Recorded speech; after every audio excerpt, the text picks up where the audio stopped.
The final argument had been about a leather armchair. Not the house, not the accounts, and not the decade we had incinerated together, but a single piece of furniture we bought during our first year in Georgetown.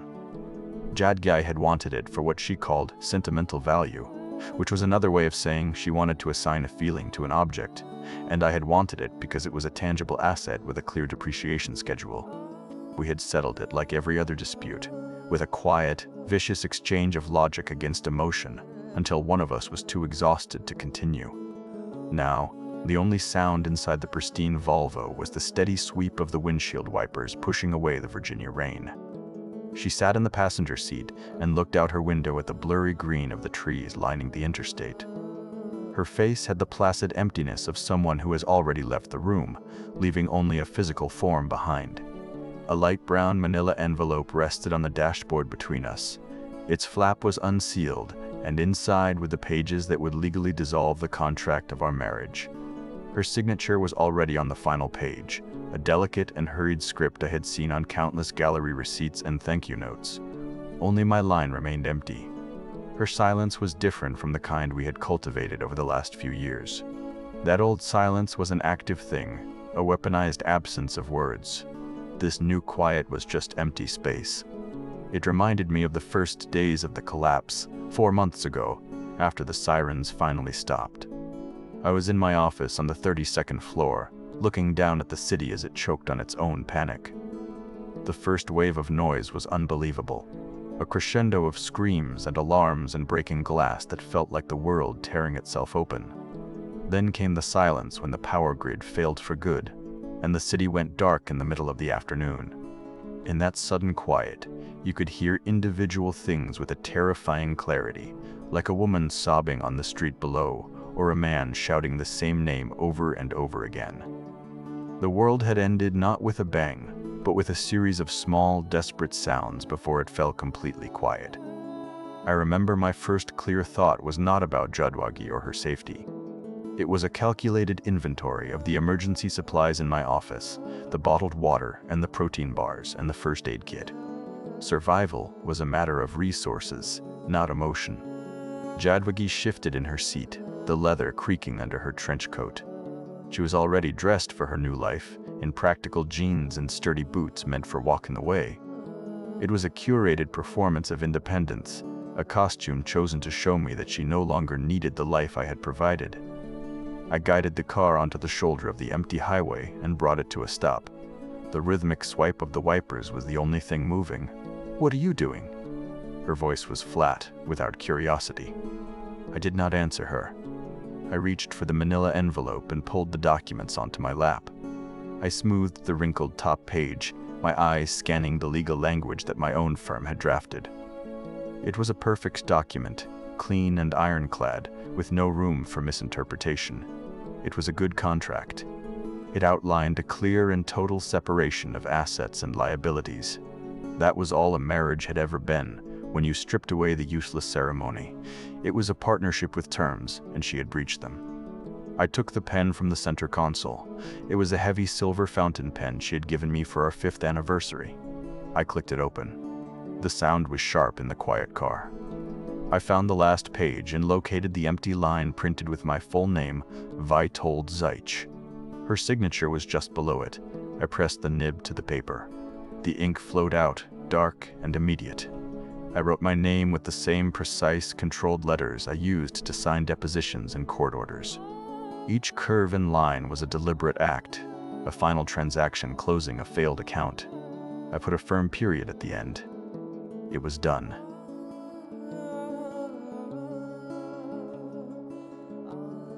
Describe for me your greatest marital trial.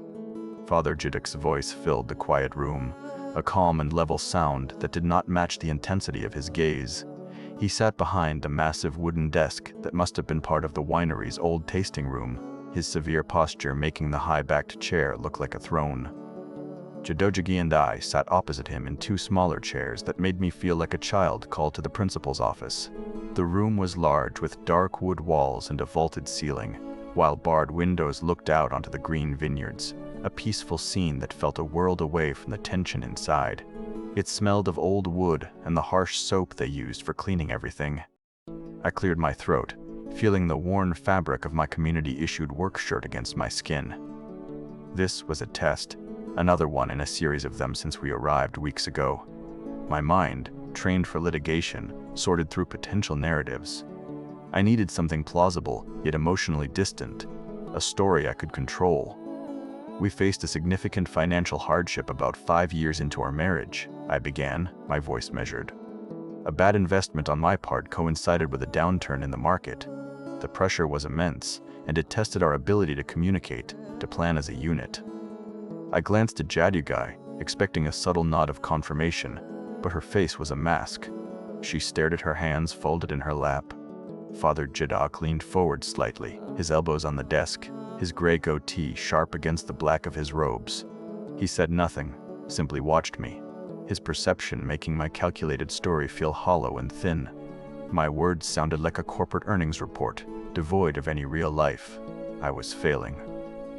It forced us to reevaluate our priorities, I continued, my voice faltering as I realized the trap. He wasn't looking for a summary, he was looking for a scar. Then Jadwgy spoke, her voice cutting through my sterile explanation. He isn't telling it right. I stopped, my heart seizing in my chest. Her eyes met mine for a brief second, and in them I saw not panic, but a terrifying resolve. She turned her gaze to Father Jadwgy. It wasn't about money, she said, her voice softer now but carrying a weight that mine had lacked. The money was just a symptom. The real trial, the thing that almost broke us, was the silence after we lost our first child. The air left my lungs. I could only stare at her, at the way she so easily summoned a ghost we had buried years ago under layers of unspoken resentment. She was using our deepest wound as a gambit. I remembered that time, not as a trial we endured together, but as the moment I saw our marriage for the contract it was, a contract that had failed to produce a required asset. I had handled the logistics, paid the medical bills, and scheduled her follow-up appointments, treating her grief like a problem to be managed. I was empty, Jadwgy said, her eyes fixed on Jadwgy, but I knew she was seeing that sterile white hospital room. And Vytold, he doesn't have the words for things like that. He never has. I thought he was cold, that he didn't care. I thought he saw it as just a complication. I screamed at him. I told him he was a machine. I packed a bag. She paused, taking a breath. Father Jadwgy's expression had changed. The clinical observation was gone, replaced by a deep, focused attention. He was no longer a judge, but a priest in a confessional. He let me pack the bag, Jadwgy continued. He watched me put my things in it, and then he walked over and took it from my hands. He unpacked every single item and put it away. He didn't say anything. He just stayed. He sat in a chair in our bedroom all night while I cried. He didn't touch me. He didn't speak. He just stood watch. I hated him for it then, but I understood later. He wasn't being cold. He was being a wall. He was standing between me and the quiet, and that quiet strength is what pulled us through. It was his way of loving me. A profound stillness settled in the room. The story she told was a masterful lie, constructed around a terrible truth. She had taken my emotional failure, my transactional coldness, and reframed it as a noble, masculine virtue. She had weaponized our shared trauma with a precision that left me breathless. I was shaken, not just by the memory, but by the perfect, effortless way she had twisted it into something beautiful and strong. Father Jadwgy leaned back in his chair, a slow and deliberate motion. He looked from her to me, and his eyes, once so full of suspicion, now held a different light. It was a kind of fervent approval. "A family is a fortress," he said, his voice now warm. "It is tested not by the peace, but by the siege. You have weathered a great siege." He rose from his desk and walked around to us. I felt an instinct to stand, but my legs felt weak. He placed a hand on my shoulder, and then another on Jadwgy's. His touch was heavy, a physical weight of his judgment. It did not feel like a blessing. It felt like a brand. "The entire covenant will look to you now," he said, his voice glowing with conviction. "You are an example of what a sacred bond must be to survive the creeping judgment. You will be a beacon for the others." He looked back and forth between us, his face alight with a dangerous new faith in our lie. Over his shoulder, my eyes met Jadwgy's. Her expression was perfectly composed for him, but I could see past the performance. I saw the same pure, unadulterated terror that I felt coursing through my own veins.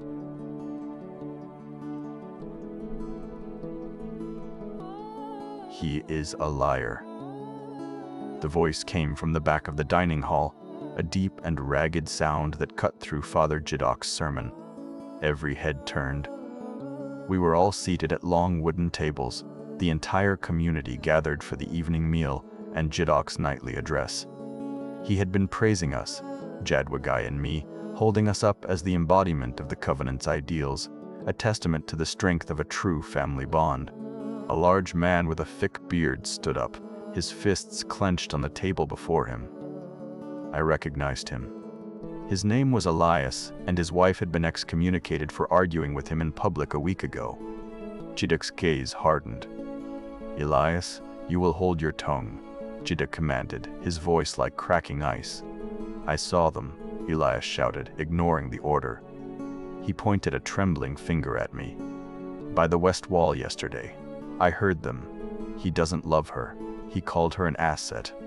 He said their whole marriage was a contract." The room fell into a dead silence, a vacuum of air and sound. Every eye was now on me. My blood ran cold. It was true. We had argued in a secluded corner of the vineyard, a bitter and quiet fight about our dwindling chances of escape. I had been careless, so certain of our privacy. I felt Jadwgy stiffen beside me, her hand gripping the edge of the bench. "These are the ravings of a grieving man," Jadwgy said, though a flicker of doubt crossed his face. "Elias, you are excused." "No," Elias roared, and he shoved his table forward.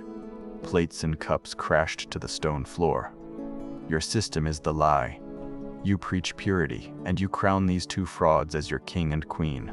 What other lies are we living under?" That was the spark. A woman near Elias stood up and screamed her agreement. Someone else threw a metal cup that clanged against the wall near Jadwgy's head. The simmering paranoia that always lived just beneath the surface of the Covenant's forced order erupted. People who had lost loved ones to Jadwgy's harsh justice found their voice. The room dissolved into a riot. Shouts turned to shoves, and shoves turned to punches. One of the guards loyal to Jadwgy raised his rifle, and the sight of it sent a new wave of panic through the crowd. Jadwgy's guards grabbed Jadwgy and me, pulling us from the bench and dragging us through a side door as the dining hall became a battlefield. The last thing I saw was Elias tackling a guard, his face a mask of pure rage. They shoved us down a flight of stone stairs into the wine cellar, the heavy oak door slamming shut behind us. We heard the thick bar fall into place, locking us in. The sounds of the riot were muffled now, a distant storm of screams and breaking objects.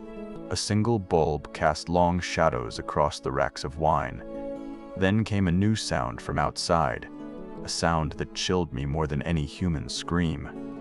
It was a chorus of low whispers from beyond the walls, the voices of the echoes, agitated and drawn by the chaos.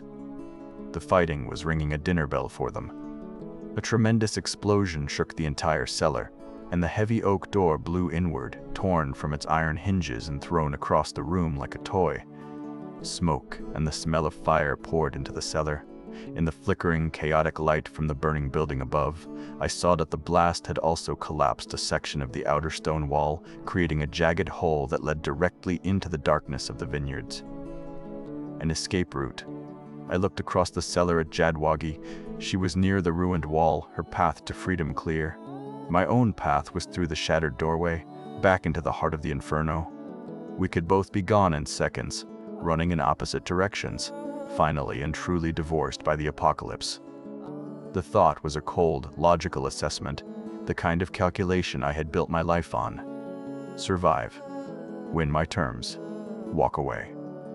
But I did not move toward the doorway. I looked at her, standing there with the night at her back, and I saw not an asset, not a failed investment, but the one person who knew the truth of the man I had been, the man I no longer wanted to be. I held out my hand. She stared at it, her chest rising and falling quickly. The shouts and the gunfire outside were getting louder, closer. The whispers of the echoes were turning into a hungry roar. Her eyes met mine across the dark cellar, and I saw the war inside her, the deep resentment fighting against this new, fragile reliance. I saw the decision solidify in her eyes before she moved. She ran from the promise of a solitary escape and took my hand. Her grip was firm, desperate. We scrambled through the splintered doorway and into a corridor filled with thick smoke. The winery was a hellscape of fire and fighting.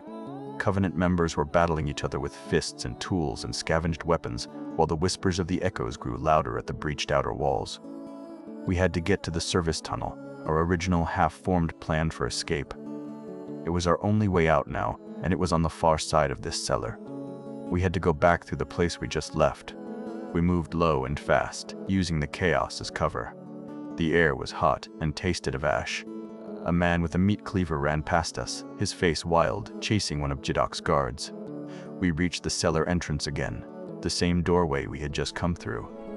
It was our only way to the tunnel. A figure emerged from the shadows inside, blocking our path. It was Father Jadwgy. His black robes were torn and stained with blood. A deep cut ran across his shaved head. His face was a contortion of absolute fury, his composure shattered, leaving only the tyrant beneath. He raised a pistol, the metal gleaming in the firelight. "The penalty for falsehood is purification," he intoned, his voice shaking with rage. He aimed the pistol directly at Jadwgy's head. There was no time for a lie, no space for a negotiation. My entire life had been about crafting words to control a situation, but here, there were no words that mattered. Instinct took over, an instinct that was no longer just about me. In the same instant, Jadwgy shoved a massive iron wine rack next to her. It groaned, tilted, and then crashed down toward Jadwgy with a sound of splintering wood and shattering glass. As he stumbled back to avoid being crushed, I lunged forward. I did not have a weapon, so I made one, grabbing the neck of a broken bottle from the floor. I drove the jagged edge into his arm, the one holding the gun. He roared in pain, and the pistol clattered on the stone floor. He swung at me with his other arm, a solid blow that sent me staggering back. But Jadwgy was already moving, grabbing a heavy, full bottle of wine and swinging it like a club into the back of his knee. He collapsed, and I was on him, my hands on his throat, not with the clean violence of a plan, but with the messy desperation of survival. We fought in the smoke and the shifting light, a silent, brutal struggle. We left him there, pinned beneath the wreckage of the wine rack, gasping and broken as the sounds of the dying Covenant closed in around him. We found the entrance to the service tunnel behind a false wall of casks. It was a narrow, dark opening that smelled of damp earth. The sounds of the revolt were behind us, a symphony of rage and fear. We were at the edge of our escape. But from the blackness of the tunnel ahead, a new sound reached us. It was a low, guttural clicking, the wet and intimate noise of an echo, very close. We were trapped between the fire and the flood.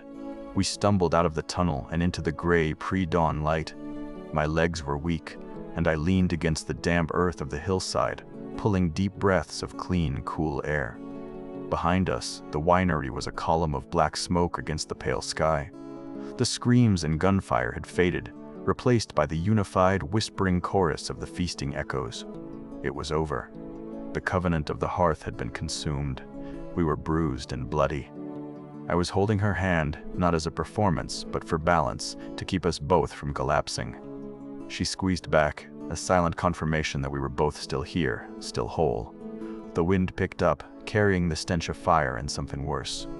It also carried a piece of charred paper, a black flake tumbling through the air. It landed on the wet leaves near our feet. I recognized the letterhead, the formal typeface of my old law firm. It was a blackened fragment of our divorce agreement. We both stared down at it, this artifact from a dead world, a contract whose terms were now meaningless. The wind gusted again, lifting the fragile ash and whipping it away into the smoke. We watched it disappear. Then we looked at each other. Without a word, we turned our backs on the ruins of the past and began to walk into the uncertain light of the new day.